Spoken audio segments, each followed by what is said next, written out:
अब हम लोग पढ़ने जा रहे हैं क्लास 8 का फिजिक्स का फर्स्ट चैप्टर है फोर्स एंड प्रेशर। फोर्स में हम लोग जानेंगे फोर्स क्या है, इफेक्ट ऑफ फोर्स क्या होता है, टाइप ऑफ फोर्स क्या होता है, यही हम लोग जानेंगे फोर्स में। और आज सिर्फ फोर्स चलेगा और प्रेशर का दूसरे दिन रखा जाएगा। तो फोर्स के बारे में हम लोग जाने।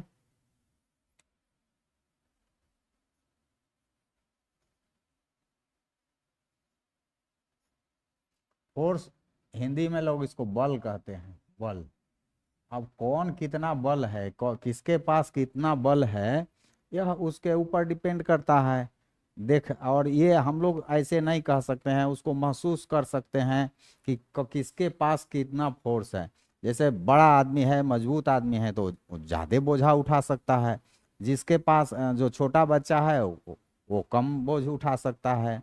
तो उसके पास, इसका मतलब कि कम ताकत है, बच्चे के पास कम फोर्स है और बड़े आदमी के पास ज़्यादा फोर्स है। तो ये हुआ फोर्स। तो फोर्स हम लोग का यूज कहाँ करते हैं, जैसे दरवाज़ा खोलना है तो खोलना है तो उसको अपने तरफ खींचे तो पुल किए तो दरवाज़ा खुला। पुश करने में भी होता है। तो जनरली फोर्स का डिफिनीशन लोग देते हैं कि pull and push is called force. Pull pull and push is called force. ये डिफिनीशन लेकिन जो है मोटा मोटी डिफिनीशन है फोर्स का। लेकिन अब हम लोग इस क्लास में अभी इसी डिफिनीशन को पढ़ें तो ज़्यादा अच्छा है। जब हम लोग ऊंचा क्लास में जाएंगे तो फोर्स को पढ़ेंगे कि फोर्स वह है जो किसी वस्तु में या तो गति लाए या गति को रोकने की कोशिश करे, रोके, उसको फोर्स कहते हैं। बल्कि आप जान ही गए कि फोर्स वह है जो किसी वस्तु में गति, मोशन लाए या मोशन घटाने की घटाए, वो फोर्स है। तो हम लोग जाने pull and push is called force, इसमें पढ़ना है। और जो गति लाए, घटाए, बढ़ाए, उसको हम लोग फोर्स कहते हैं। और एग्जाम्पल हम लोग दिए दरवाजे का। दरवाजे को खोलते समय खींचते हैं मतलब पुल किए। बंद करते समय, रूम में जब हैं तब बंद करते समय तो आगे ढकेलते हैं तो पुश किए तो पुल हुआ। अब क्रिकेट का बॉल हमारे तरफ आ रहा है, हम बैट लेके खड़े हैं तो उससे को मारते हैं तो हमने वहां पर पुश किया तो वो पुश हो गया। तो वहां पर हम उस पर जो फोर्स लगाए, पुश फोर्स लगाए। फिर मान लीजिए कि एक बॉल को फेंक दिए, बॉल को फेंक दिए तो बॉल धीरे धीरे जाते जाते रुक गया। तो रोकने का काम भी उसको किसी ने किया है, कोई ताकत किया है, कोई फोर्स लगा है जिसके चलते वो रुका है। तो उस फोर्स को क्या कहेंगे, तो फ्रिक्शनल फोर्स कहेंगे।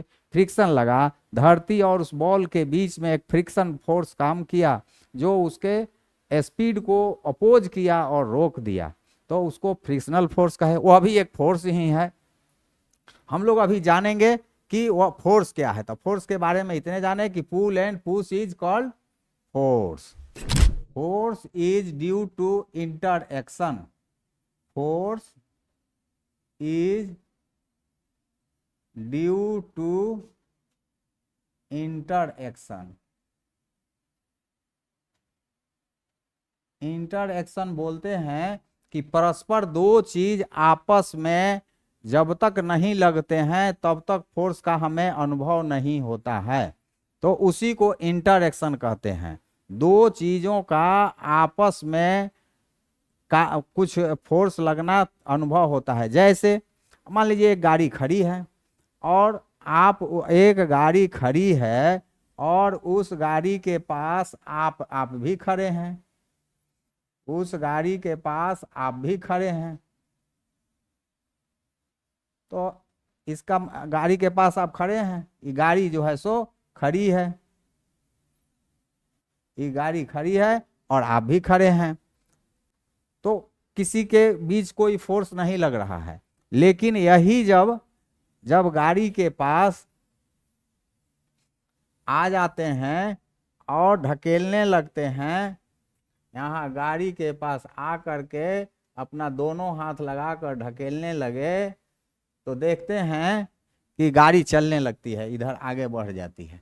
तो कहते हैं कि फोर्स लगाए, हमने फोर्स लगाया, लेकिन यहाँ गाड़ी के पास खड़े हैं तो कोई फोर्स नहीं है। तो इंटरएक्शन जब तक नहीं होगा, जब तक एक वस्तु पर दूसरा वस्तु फोर्स नहीं लगाएगा, ताकत नहीं लगाएगा, कोई ढकेलने का कोई एक्शन नहीं करेगा, तब तक हम नहीं कहेंगे कि फोर्स लग रहा है। तो इंटरएक्शन होना चाहिए।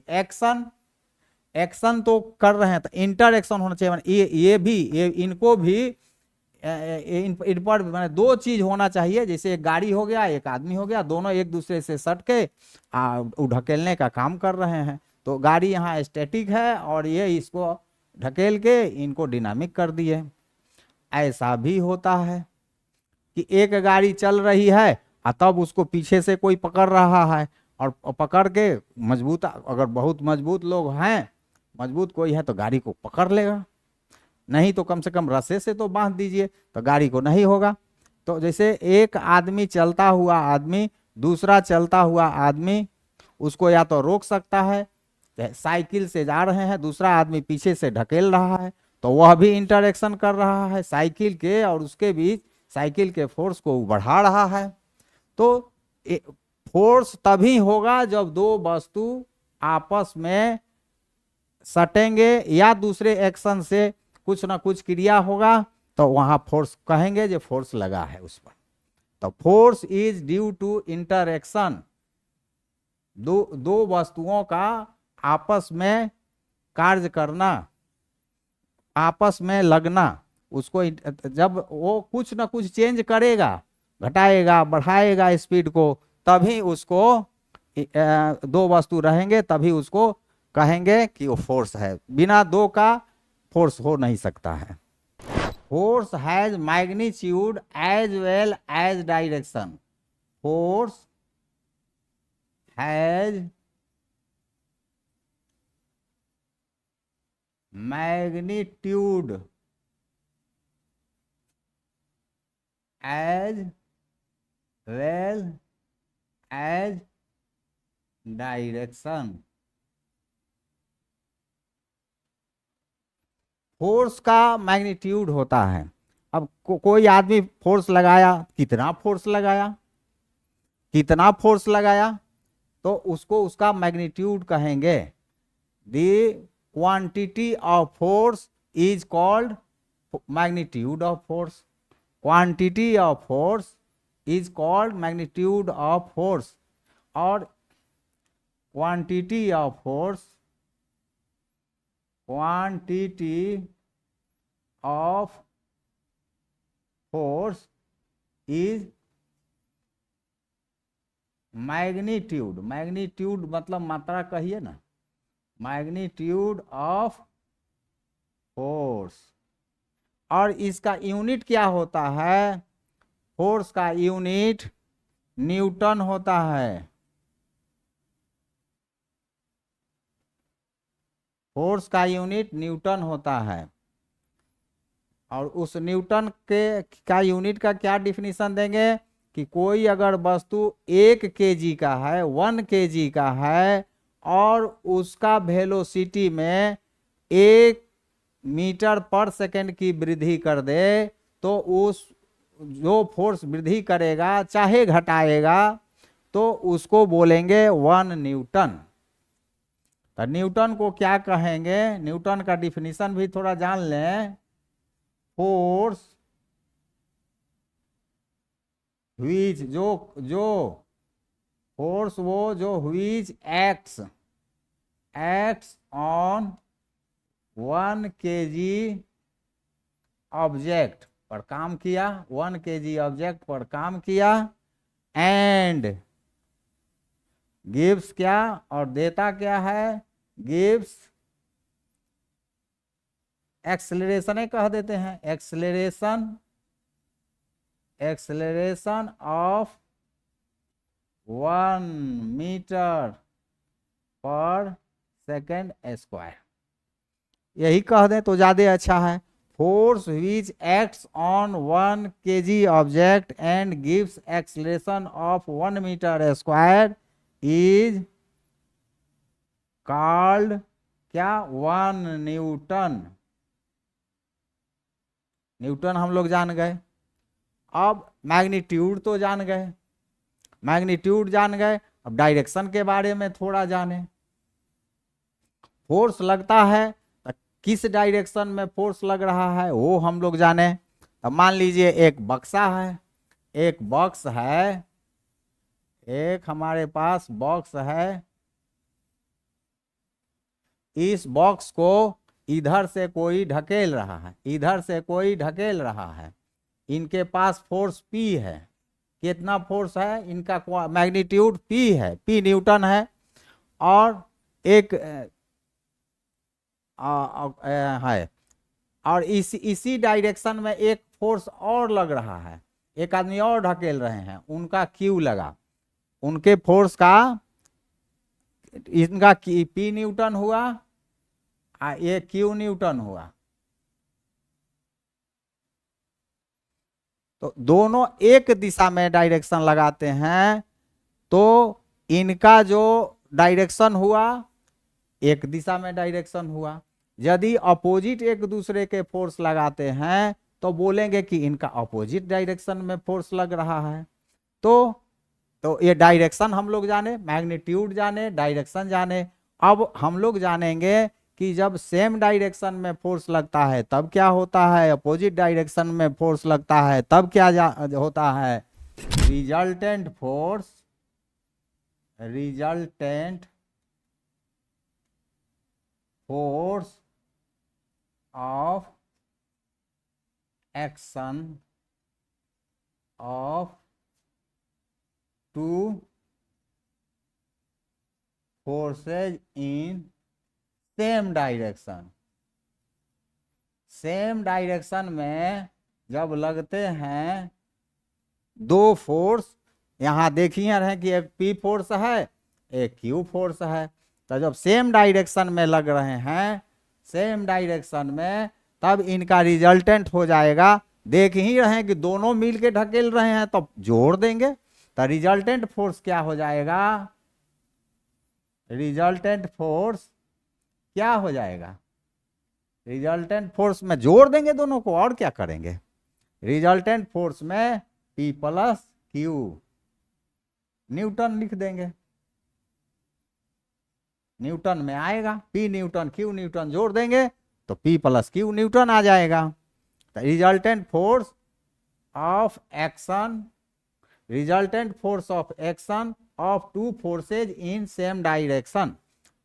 यदि इसी को हम लोग लिख दें कि resultant force of action of two forces in opposite direction, लिख देते हैं resultant force of action of two forces in opposite direction।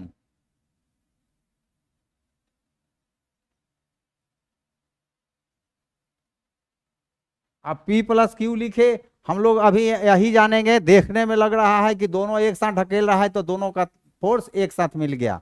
हम लोग आगे पढ़ेंगे उच्च क्लास में कि क्यों P प्लस Q होता है। अब इसका रिजल्टेंट क्या हो जाएगा, रिजल्टेंट फोर्स क्या हो जाएगा, फोर्स, रिजल्टेंट फोर्स मतलब resultant force of action, resultant force of action, इसमें P अपोजिट डायरेक्शन है, मतलब इधर P लगा है तो इधर Q लगेगा, इधर Q लगेगा, एने से P ढकेल रहा है, एने से Q ढकेल रहा है दोनों, तो इसका क्या रिजल्टेंट होगा, तो P माइनस Q होगा। अगर P बड़ा होगा Q छोटा होगा तो ऑब्जेक्ट इधर घसकेगा, माने पी बड़ा वाला ही ढकेलेगा, मजबूत आदमी ही ना ढकेलेगा, तो मजबूत पी है तो पी ढकेल दिया इधर, क्यू छोटा है, तब रिजल्टेंट क्या होगा, रिजल्टेंट फोर्स बड़का में से छोटका, पी में से क्यू को घटा देंगे, यही तो आएगा, पी में से क्यू घटा देंगे, वो हो गया। कभी ऐसा भी तो हो, हाँ, आज यदि क्यू बड़ा रहता तो यहां लिख दें if P is greater than Q, जब P Q से बड़ा है तो, अगर Q बड़ा है तो Q माइनस P करेंगे, if Q is greater than P, यदि Q बड़ा है P से तो बड़के में से छोटका ना घटाएंगे, तो घटा दिए, तो वो हो गया रिजल्टेंट, माने बड़का ही के प्रभाव रहेगा, इसलिए बड़ा को पहले रख के छोटका को घटाएंगे। ये कंडीशन जरूर लिख देंगे, P minus Q if P is greater than Q, Q minus P if Q is greater than P। ऐसा भी तो हो सकता है कि P के बराबर Q हो, P के बराबर Q हो, तो इसमें P के बराबर Q जब हो जाएगा सेम डायरेक्शन में,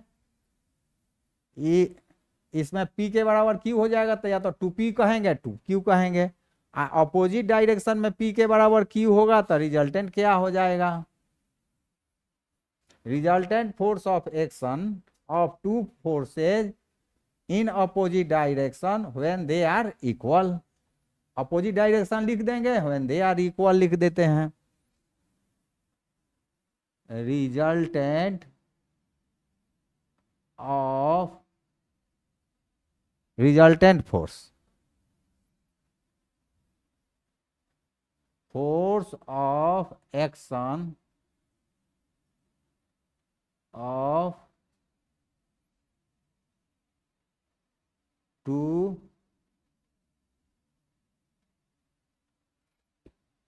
यहीं इक्वल लिख दें तो क्या हर्जा है, two equal forces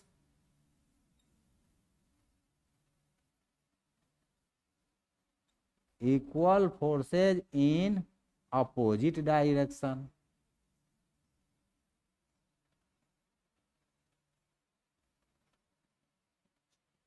opposite direction में है आई इक्वल है तो सीधे नहीं लिख देंगे, resultant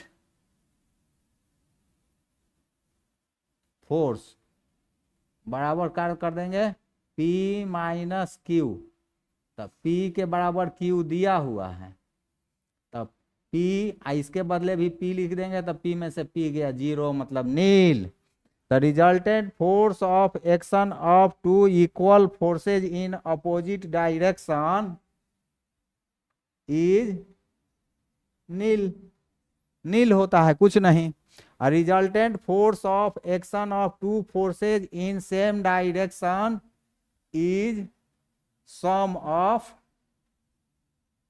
forces, sum of two forces, यही ना कर दिए, यहां कर देंगे resultant force of action of two forces in opposite direction is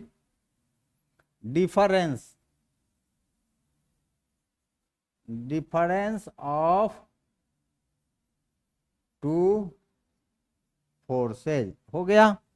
तो हम लोग force has magnitude as well as direction, magnitude को जान गए, उसका फोर्स का यूनिट के बारे में जान गए, अब जब फोर्स दो लगाए, यहाँ दो से ज़्यादा भी लगा सकते थे, तो मान लीजिए दो ही लेके चले, तो जब सेम डायरेक्शन में लगाए तो जोड़ दिए, अपोजिट डायरेक्शन में लगाए तो घटा दिए, अपोजिट डायरेक्शन में जब लगाए तो घटा दिए, जब समान है दोनों P और Q तो उसको नील कह दिए, यही तो है force has magnitude as well as direction, हम लोग जान गए।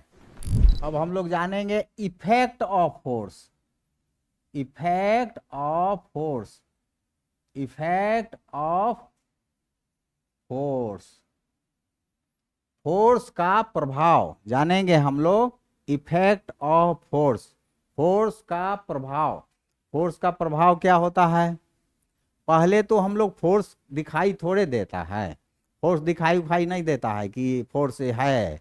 फोर्स को हम लोग अनुभव करते हैं कि वो मजबूत है, वो कमजोर है, ऐसे वैसे देख करके अनुभव करते हैं कि ये फोर्स, इसमें कुछ लगा है, कुछ ना कुछ फोर्स है।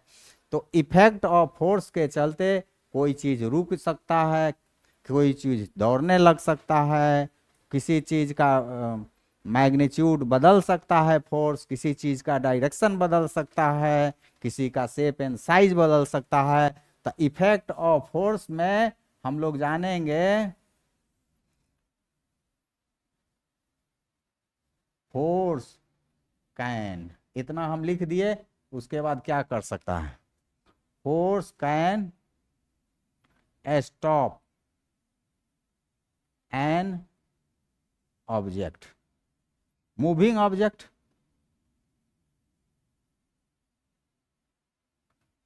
ये जानेंगे, force can stop, force can stop on moving, stop moving object,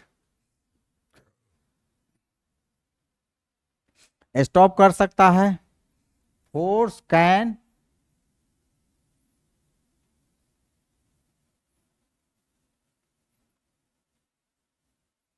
force can, ये तो स्टॉप कर रहा है और उठा। Force can give motion to an object, object किसी ऑब्जेक्ट को मोशन दे सकता है या घटा सकता है, गिव कर सकता है, चेंज करता है। Force can change the magnitude, magnitude of motion, motion के मैग्नीट्यूड को चेंज कर सकता है। और क्या कर सकता है? डायरेक्शन, फोर्स कैन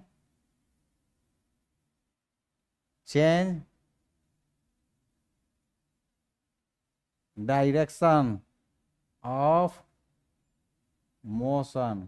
और क्या कर सकता है? किसी चीज को दबा देना, उठा देना। तो force can change shape and size, किसी चीज का शेप और साइज को बदल सकता है।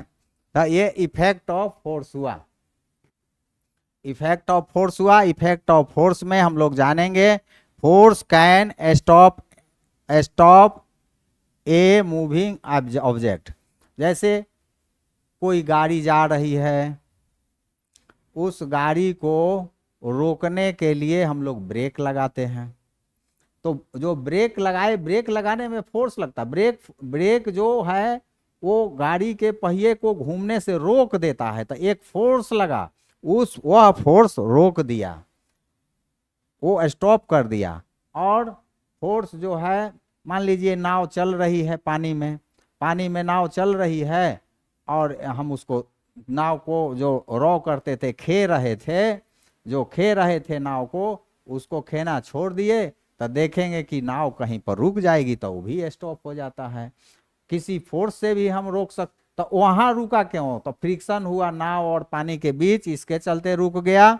और गाड़ी जो सड़क पर रुक गया, वो फ्रिक्शन के चलते रुक गया। ऐसा भी हो सकता है कि कोई साइकिल जा रही है और आपने उस साइकिल के पीछे से पकड़ लिया, तो गाड़ी वहां स्टॉप हो गया। तो आपने फोर्स लगाया उसके रोकने के लिए, तो उसको रोक सकता है। अच्छा, गिव मोशन टू एन, ये हम लोग जान गए स्टॉप करने का। Force can stop a moving object, इस बारे में हम लोग जान गए। इसका एग्जाम्पल हम लोग का जाने कि बाइसिकल को रोक देना, stopping a bicycle by a boy, cycle by a boy, boy ने उसको उसको रोक दिया, नाव को रोक देना। Stopping a boat after stopping rowing, माने खेना बंद कर दिए तो नाव रुक गई, गाड़ी में ब्रेक लगा दिए तो गाड़ी रुक गई, गाड़ी में स्टॉप हो गई। तो ये हुआ एग्जाम्पल पहला। और force can give motion to an object, यह मोशन देता है फोर्स किसी भी ऑब्जेक्ट को। तो ये कैसे हम लोग पता करेंगे? कोई साइकिल जा रही है, साइकिल कोई चला के जा रहा है, पीछे से एक आदमी और ढकेल रहा है, तो उसको मोशन दे दिया, बढ़ा दिया, और मोशन बढ़ जाएगा। ऐसा भी है कि एक बॉल है पड़ा हुआ और उसको मारे पैर से, खूब जोर से पैर को मारे, पैर से मारे उस बॉल को, तो वो उसमें स्पीड आ गया, उसमें मोशन आ गया। तब जब मोशन आ गया तो कहेंगे ना कि हम पैर से फोर्स लगाए थे, पैर से फोर्स लगाए तो उसमें मोशन आ गया, तो उसका आ गया motion. Give motion to an object दे दिया, साइकिल को हमने ढकेल दिया, बॉल को पैर से मार दिया, जो बॉल अस्थिर था वो दौड़ने लगा, गाड़ी को स्टार्ट कर दिए और एक्सलेटर ले लिए, गाड़ी चलना शुरू कर दिया। तो वहां गाड़ी का जो इंजन है वो फोर्स लगाया, वो मूव करने लगा, उसमें मोशन आ गया। A change in magnitude of motion force, इसका एग्जाम्पल क्या हो सकता है? इसका एग्जाम्पल वही साइकिल वाला ले लीजिए, साइकिल जा रहा है और आप उसको ढकेल रहे हैं, तो उसका मोशन को चेंज कर दिए, बढ़ा दिए। हो सकता है आप उसको रोक रहे हैं तब वो भी घट गया, तो वहां भी चेंज हुआ। घटना और बढ़ना वही तो चेंज होता है, या तो बढ़ा देना या तो घटा देना, तो वहां पर फोर्स जो है अपना चेंज हो जाता है। और भी एग्जाम्पल है नेचर में बहुत, जिसमें फोर्स लगाने से किसी चीज को के स्पीड को चेंज करता है, नहियों लगाने से चेंज होता है। आप बॉल फेंक दीजिए ना, बॉल फेंक दीजिए, कहीं से कोई ताकत नहीं लग रहा है, वो भी जाके रुक जाएगा। तो एक ताकत लगा है उसमें, फ्रिक्शनल फोर्स, बॉल और अर्थ के बीच में, बॉल और धरती के बीच में एक फोर्स लगा, फ्रिक्शनल फोर्स, जिसके चलते वो बॉल रुक गया। तो change in magnitude of motion और change in direction of motion. Change in direction of motion, force can change direction of motion, motion के डायरेक्शन माने जो डायरेक्शन है उसको बदल देता है। इसका एग्जाम्पल आपने कभी देखा है? जैसे कैरम बोर्ड खेल रहे हैं और कैरम बोर्ड में ऐसे मारे जो होता है, वो जो गोटी जो होता है जिस पर मारते हैं, तो देखते हैं कि मारे आज गया, वो कैरम के दीवार से टकराया और टकरा के फिर मुड़ जाता है। तो दीवाल कोई ताकत लगाया, कुछ ताकत लगाया, उसी ताकत, उसी फोर्स के चलते वो अपना रास्ता बदल जाता है, उसका डायरेक्शन बदल जाता है। तो force can change direction of motion, carrom उसका बहुत सुंदर एग्जाम्पल है। कैरम का जो एक गोटी होता है, वो क्या बोलते हैं उसको? स्ट्राइगर, स्ट्राइगर कहते हैं। स्ट्राइगर जो है वो उसका बहुत सुंदर एग्जाम्पल है। और जो है, और भी है, क्रिकेट का बॉल, क्रिकेट खेल रहे हैं हम, बैटिंग करने के लिए खड़े हैं, उधर से क्रिकेट आता है तो आया मेरा स्टंप को उखाड़ने के लिए, मारते हैं जोर से, जब जोर से मारते हैं तो वो जो है उसका डायरेक्शन बदल गया, आ रहा था इधर और डायरेक्शन बदल गया दूसरा और चला गया। वहां भी डायरेक्शन बदलते हैं क्रिकेट में, बॉल को चेंज, बॉल के डायरेक्शन को चेंज करते हैं। तो change in magnitude of direction of motion हुआ। A force can change the shape and size of an object, object के शेप और साइज को बदल देता है। ऑब्जेक्ट से, हथौड़ी से मारते हैं, हथौड़ी से मारे, कौन सी? एल्युमिनियम का एक तार है, उस पर हथौड़ी से मारते हैं, एनविल के ऊपर रख के, एनविल बोलते हैं निहाय को, जो नीचे लोहा रहता है उसके ऊपर तार रख दिए एल्युमिनियम का, ऊपर से हथौड़ी से मारे तो देखते हैं कि वो चिपटा हो गया, तो उसका शेप बदल गया ना। पहले गोला था और फोर्स लगाए उसमें हथौड़ी से, जो ताकत लगा, जो फोर्स लगाए तो उसका शेप बदल गया, चिपटा हो गया, तो ये फोर्स उसका शेप बदल दिया। बैलून है, बैलून फूला हुआ है, उसको हाथ से ऐसे दाबते हैं तो वहां भी उसका स्वरूप बदल जाता है। मान लीजिए गोला बैलून था तो चिपटा जैसा दिखने लगेगा, तो वहां भी शेप बदल गया। कोई बॉक्स है, बॉक्स को दाब के, चारों तरफ से दाब के उसको हथौड़ा से चाहे जैसे तैसे दाब दिए तो वहां भी फोर्स लगा, फोर्स के चलते उसका शेप बदल गया। तो हम लोगों ने जाना इफेक्ट ऑफ फोर्स क्या कर सकता है, फोर्स का इफेक्ट क्या हो सकता है, इसको हम लोग देखते हैं और अनुभव करते हैं और कहते हैं कि वहां फोर्स लगा था। Force can stop a moving object, force can give motion to an object, force can change the magnitude of motion, magnitude of motion मतलब उसकी क्वांटिटी को बढ़ा सकता है, घटा सकता है, ढकेलने से बढ़ जाएगा, रोकने से घट जाएगा, चेंज करेगा। चेंज इन डायरेक्शन, कौन चीज जाने थे, कैरम का स्ट्रेकर के बारे में जाने थे और क्रिकेट बॉल के जाने थे। और भी हम लोग जान सकते हैं can change the shape and size of an object, तो एल्युमिनियम के तार को देखे पीटने से, पीट कर जो हथौड़ी से पीटे तो वो हुआ, और साइज भी उसका हम लोगों ने उसका साइज देखे कि बदल गया, बैलून को दाबे तो उसका साइज बदल गया। अब हम लोग जानेंगे टाइप ऑफ फोर्स, फोर्स कितने प्रकार के होते हैं, types of force.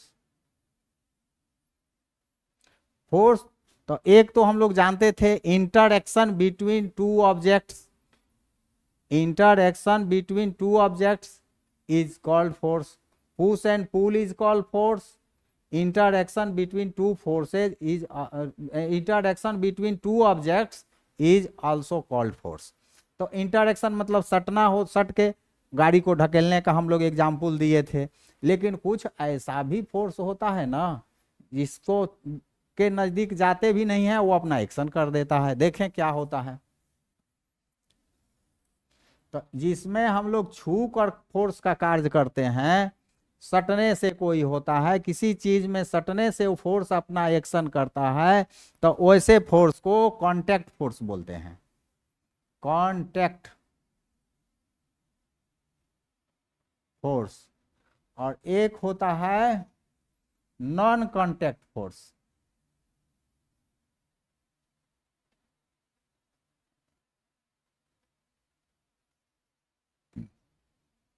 Non contact forces. Contact force क्या है,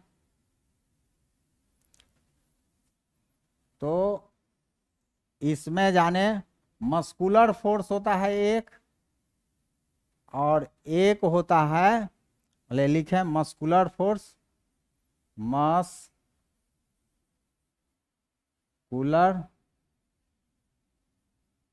फोर्स, और एक क्या होगा, मस्कुलर फोर्स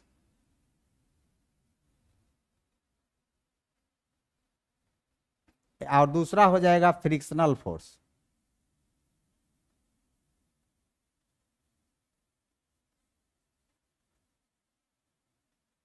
और नॉन कांटेक्ट फोर्स में होता है जिसमें सटता नहीं है वस्तु, पहले नहीं सटेगा, ऐसे ही खींच लेता, वो अपना फोर्स लगाएगा खींच लेगा, तो वह फोर्स क्या है, मैग्नेटिक फोर्स, मैग्नेटिक फोर्स। दूसरा है इलेक्ट्रोस्टैटिक फोर्स, इलेक्ट्रोस्टैटिक फोर्स। और तीसरा है ग्रेविटेशनल फोर्स,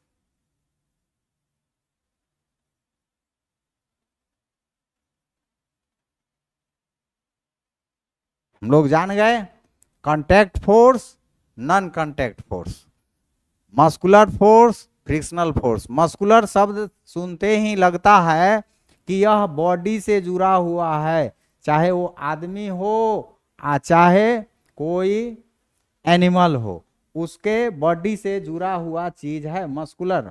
मस्कुलर बायोलॉजी का टर्म है, ये बायोलॉजी का टर्म है मसल, माने देह का ताकत लगाना, इतने जाने हम लोग, बॉडी का ताकत लगाना। तो मस्कुलर फोर्स कहाँ लगाते हैं हम लोग? जैसे इसका डिफिनीशन पहले लग,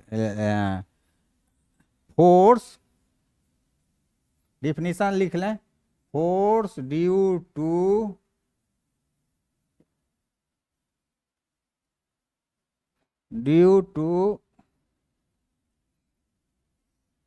यूजिंग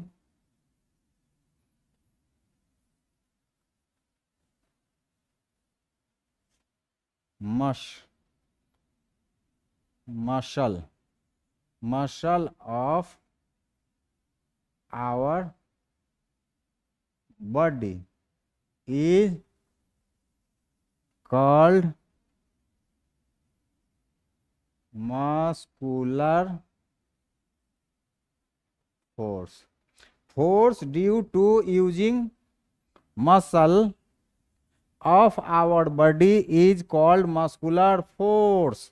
इसका एग्जाम्पल में तो पहले एक हम लोग लिखें कि टेबल पर जो किताब रखा हुआ है उसको हाथ से उठाए, तो हाथ से उठाने में जो हम लोग यूज किए, तो मसल का, हाथ के मसल का यूज किए, तो उसको वो जो ताकत, जो फोर्स हम लोग लगाए उसको मस्कुलर फोर्स कहेंगे। हाथ जो लगाया, मस्कुलर फोर्स लगाया। तो एक किताब को टेबल पर से उठाने वाला एग्जाम्पल रख लीजिए। दूसरा एग्जाम्पल है कि हम लोग जो खाते पीते हैं वो अपने मन से नहीं, नीचे ऊपर से नीचे घसकता है। उसमें जो नली है वो नली अपने आप फैलता है, सिकुड़ता है, इसे फैलता है, फैलेगा माने सिकुड़ता है। तो वो उसको एलिमेंट्री कैनाल कहते हैं, बायोलॉजी का टर्म है। तो वो एलिमेंट्री कैनाल से वो अपने जो खाया हुआ अनाज है वैसे उसको चलते रहता है, माने उठना गिरना चलता है। उसके चलते हम लोग का खाया हुआ चीज ऊपर से नीचे घसक के आ जाता है। तो उसको बोलेंगे मूवमेंट ऑफ एलिमेंट्री केनाल। एक होता हुआ peeking a book from table, ये हो गया। दूसरा हो गया movement of food, movement of food in alimentary canal. और भी है, फेफड़ा जो हम लोगों का है फैलता है, सिकुड़ता है, वहां भी मस्कुलर फोर्स फेफड़े पर लगता है। तो लंग्स भी वही काम करता है, वहां भी मस्कुलर फोर्स लगता है। तो लंग्स के बारे में कह दीजिए। हार्ट भी ऐसे धड़कता है, चलता है, बीटिंग ऑफ हार्ट जो है वहां भी मस्कुलर फोर्स है। तो वो हुआ। हम खेत में कुदाल चलाते हैं तो वहां भी हमने मस्कुलर फोर्स का प्रयोग किया। बैल जो है हल को खींचता है तो बैल के मस्कुलर फोर्स का हमने उपयोग किया, उसके कंधे का मस्कुलर फोर्स का उपयोग किया, बॉडी के मस्कुलर फोर्स का प्रयोग किया। तो मस्कुलर फोर्स का इतना एग्जाम्पल हो गया। अब हम लोग फ्रिक्शनल फोर्स कहें। फ्रिक्शनल फोर्स को सिर्फ फ्रिक्शन भी कहते हैं, फ्रिक्शन भी कहते हैं।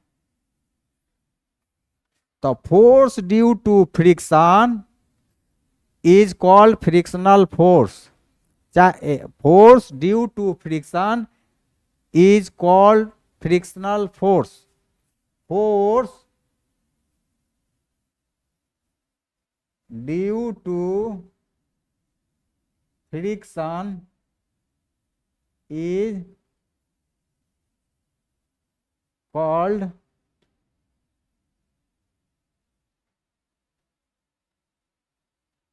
Frictional force.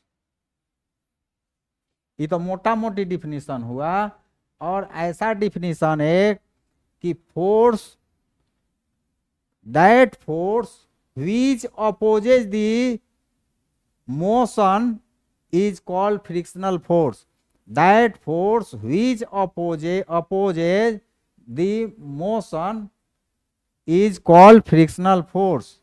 ये साधारण डिफिनीशन है। Force due to friction is called frictional force. थोड़ा और उसमें कर दें कि that force which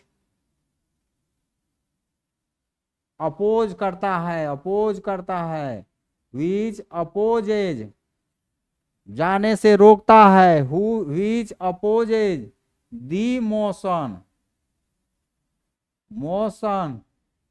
of an object is called frictional force. चाहे सिर्फ फ्रिक्शन कहेंगे तो उसको ये बढ़िया डिफिनीशन हुआ। That force which opposes the motion of an object is called frictional force. F लिख दिए फ्रिक्शनल फोर्स को। तो ये हो गया। इसका एग्जाम्पल में हम लोग क्या लिखें? एग्जाम्पल में वही बॉल का एग्जाम्पल दे देंगे। थ्रोइंग ए बॉल, जब बॉल को हम थ्रो करते हैं तो स्टॉपिंग ए मूविंग बॉल अच्छा रहेगा। स्टॉपिंग ए मूविंग बॉल हुआ। स्टॉपिंग ए मूविंग साइकिल को पैडल जा रहा है, पैडल मारना छोड़ दिए, साइकिल रुक जाती है। तो काहे रुका भाई? तो साइकिल इसीलिए ना रुक गया कि उसका टायर और धरती के बीच फ्रिक्शन हुआ, फ्रिक्शनल फोर्स लगा, और उस फ्रिक्शनल फोर्स, वह जो फ्रिक्शनल फोर्स है उसको रोक दिया। तो इसको भी लिख सकते हैं after stopping the pedalling of cycle the cycle stops due to friction. ये भी लिख देंगे। फ्रिक्शनल फोर्स के बहुते बात हो गया। अब हम लोग जानेंगे मैग्नेटिक फोर्स के बारे में। मैग्नेटिक फोर्स, इसका डिफिनीशन क्या होगा? Force due to magnet is called magnetic force. हाँ, ये जानेंगे मस्कुलर फोर्स और फ्रिक्शनल फोर्स। जो हम लोग पढ़े, मस्कुलर फोर्स और फ्रिक्शनल फोर्स, ये दोनों कांटेक्ट फोर्सेज हैं। यहाँ एक से दूसरे का एक सटा हुआ रहता है। मस्कुलर फोर्स में किताब को हमने छुआ, ये जो हम लोग के एलिमेंट्री केनाल में भोजन जा रहा है, केनाल अपना ये चलता है और फूड को टच करता है। तो यहाँ भी दो चीज का टच हो रहा है। फ्रिक्शनल फोर्स में बॉल और धरती का टच हो रहा है, साइकिल और धरती का टच हो रहा है। तो ये फ्रिक्शनल फोर्स हुआ। और magnetic force due to magnet is called magnetic force. यहाँ पर हम लोग देखेंगे कि आयरन का बुरादा रख देते हैं, इसके पास में एक मैग्नेट लाते हैं, मैग्नेट का कोई पोल लाते हैं, तो देखते हैं कि दूरे रखे हैं, तले कूद के जाके सट जाता है। तो सट जाता है लेकिन दूर से काम करता है। तो नॉन कांटेक्ट है। शुरू में तो नॉन कांटेक्ट था ना, अलग अलग था, लेकिन ये फोर्स हुआ जिसके चलते में जाके सट गया। तो वो जो फोर्स लगा इसको खींचने वाला, तो इसको मैग्नेटिक फोर्स का है।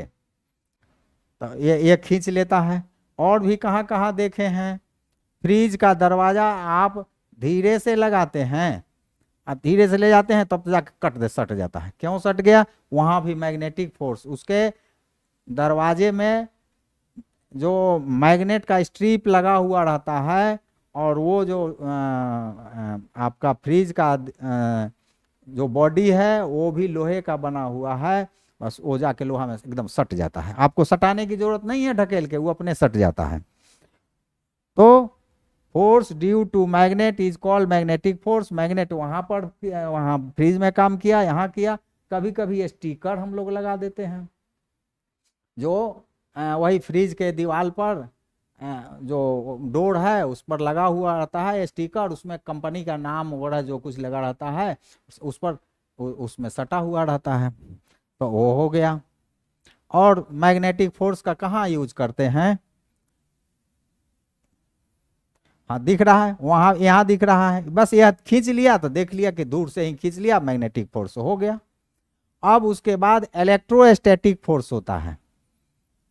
इलेक्ट्रोस्टैटिक फोर्स, तो इलेक्ट्रोस्टैटिक फोर्स जानने के लिए हम लोग जाने कि जब दो वस्तु को रगड़ा जाता है, जैसे मान लीजिए कंघी और सूखा हुआ मेरा बाल, दोनों को रगड़ेंगे माथे में, और रगड़ने के बाद इसको कागज के टाइनी पीसेज हैं, माने छोटे छोटे पीस के पास ले जाएंगे तो अपने जाके कागज सट जाता है। तो सट जाता है, क्यों सटा भाई? तो इसमें को इलेक्ट्रोस्टैटिक फोर्स आ गया, जिसके चलते वो बगल वाले को खींच लेता है, इलेक्ट्रोस्टैटिक फोर्स। और इलेक्ट्रोस्टैटिक क्यों कहें? स्टैटिक इसीलिए कहे कि इस पर जा करके स्थिर हो जाता है, वो चलता नहीं है, जो बिजली बना इस पर हमारे रगड़ने के कारण वो स्टैटिक हो गया, स्थिर हो गया, इसीलिए इसको इलेक्ट्रोस्टैटिक कहे। और ये जो फोर्स कागज पर लगाया इसलिए उसको इलेक्ट्रोस्टैटिक फोर्स कहेंगे। तो force due to इलेक्ट्रोस्टैट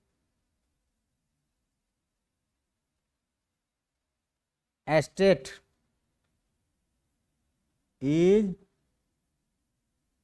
called electrostatic charge कहिए, चूंकि रगड़ने के बाद उसमें चार्ज आ गया, तो force due to electrostatic charge is called electrostatic force.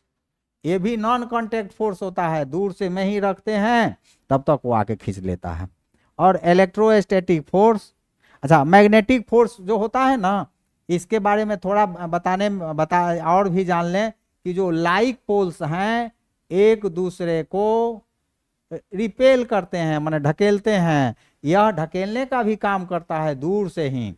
एक मैग्नेट रख लिए, मान लीजिए नॉर्थ पोल मेरे सामने है, इसका भी नॉर्थ पोल है, तो जब नॉर्थ पोल सामने आता है तो इसको ढकेल देता है, तो ये ढकेलता है।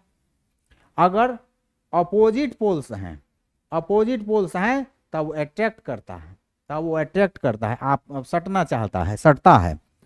और अट्रैक्शन और भी होता है, जब लोहा निकेल कोबाल्ट रहता है दूर में तब उसको भी सटा लेता है। तो जो मैग्नेटिक मटेरियल को खींचता है दूर से ही मैग्नेटिक फोर्स के चलते, और अपोजिट जो पोल्स हैं वो एक दूसरे को रिपेल करते हैं, मतलब ढकेलते हैं। और जो अनलाइक पोल्स हैं वो एक दूसरे को अट्रैक्ट करते हैं। उसी तरह से force due to electrostatic charge is called electrostatic force. तो ये जो है, एक तो कागज को खींच लिया पहला, तो कागज तो न्यूट्रल था, उस पर कोई चार्ज नहीं था, उसको भी खींच लिया। तो ये कम्ब जो है, अट्रैक्शन ऑफ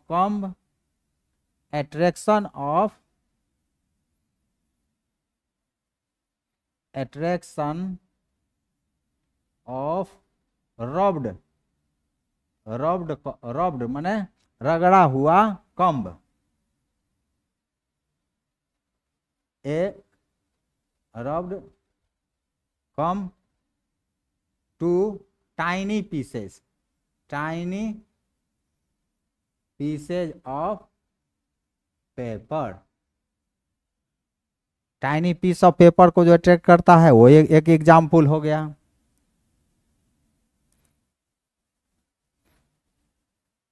अगर बाल जिसको रगड़े हैं उसके नजदीक भी ले जाते हैं तो देखते हैं कि बाल खड़ा हो जाता है ऐसे, इसका मतलब कि वो इस पर जो चार्ज बना, मान लीजिए पॉजिटिव है पेन के ऊपर, अब बाल पर नेगेटिव चार्ज है, मतलब अपोजिट चार्ज है, तो एट्रैक्शन हुआ। अब ऐसा भी होता है कि एक माने पेन रगड़ लिए, फिर माथे पर दूसरा पेन रगड़ लिए और उसको एक पास ले जाएंगे तो उसमें रिपल्सन होगा, लेकिन रिपल्सन वो हम लोग देखेंगे नहीं, आगे हम लोग क्लास में जाकर पढ़ेंगे। जो गोल्ड लीफ को करके, गोल्ड लीफ का एक एक्सपेरिमेंट करेंगे, उसमें हम लोग को मालूम होगा कि समान चार्ज जो है सो रिपेल करता है, वो उसको हम लोग देखेंगे। लेकिन इतना जाने कि attraction of rubbed comb to tiny piece of paper, इसका एग्जाम्पल हो गया, इलेक्ट्रोस्टैटिक फोर्स का हो गया, ये हो गया। और अब जाने gravitational force. Gravitational force Newton पता किए कि दुनिया में प्रत्येक वस्तु एक दूसरे को अपनी ओर खींचती है।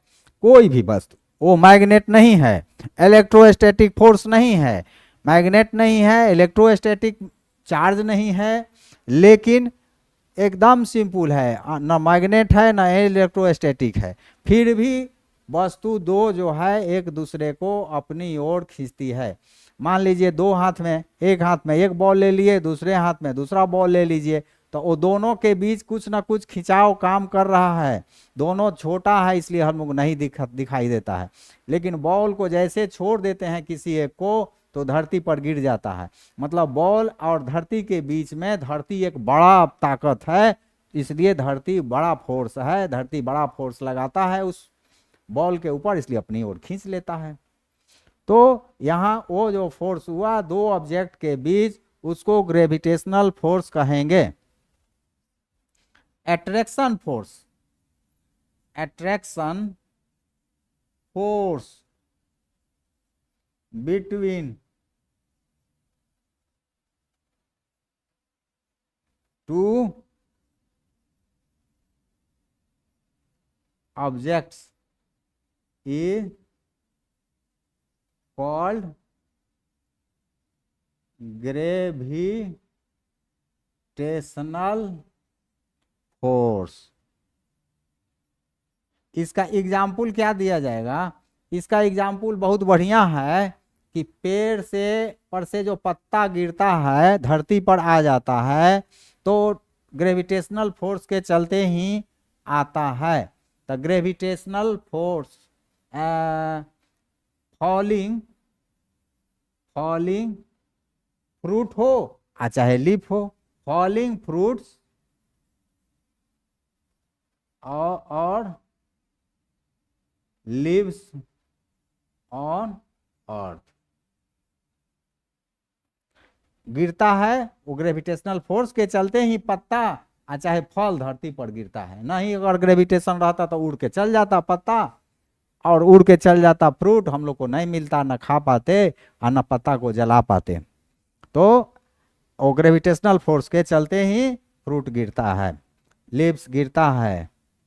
और एग्जाम्पल है कि ग्रेविटेशनल फोर्स के चलते ही धरती और सूर्य आपस में बंधे हुए हैं, और धरती जो है सो सूर्य की परिक्रमा करती है, वहां भी ग्रेविटेशनल फोर्स लगता है। ग्रेविटेशनल फोर्स के चलते ही चांद जो है धरती का चक्कर लगाता है। चांद एक सैटेलाइट है, धरती का ही सैटेलाइट है, सब धरती के चारों ओर घूमता है, इसीलिए उसको प्रकृति का सैटेलाइट कहते हैं धरती के लिए। तो ग्रेविटेशनल फोर्स के हम लोग जान गए, फॉलिंग फ्रूट्स और लीव्स ऑन अर्थ, चाहे moving the earth around the sun, gravitational force के चलते ही वो मूव करता है। और moving moon around the earth, धरती के चारों ओर मून जो घूमता है ग्रेविटेशनल फोर्स के चलते गिरता है, घूमता है। तो हम लोग आज फोर्स के बारे में ये जानकारी लिए। अगला लेक्चर में हम लोग प्रेशर पढ़ेंगे, और आपसे अनुरोध है कि आप एक्सेलरेट एकेडमी को सब्सक्राइब करें, लाइक करें और अपने दोस्तों के बीच शेयर करें, जिससे हमारा भी हौसला बुलंद रहे। हम इसी तरह से, इसी शक्ति से पढ़ाते रहें। Thank you.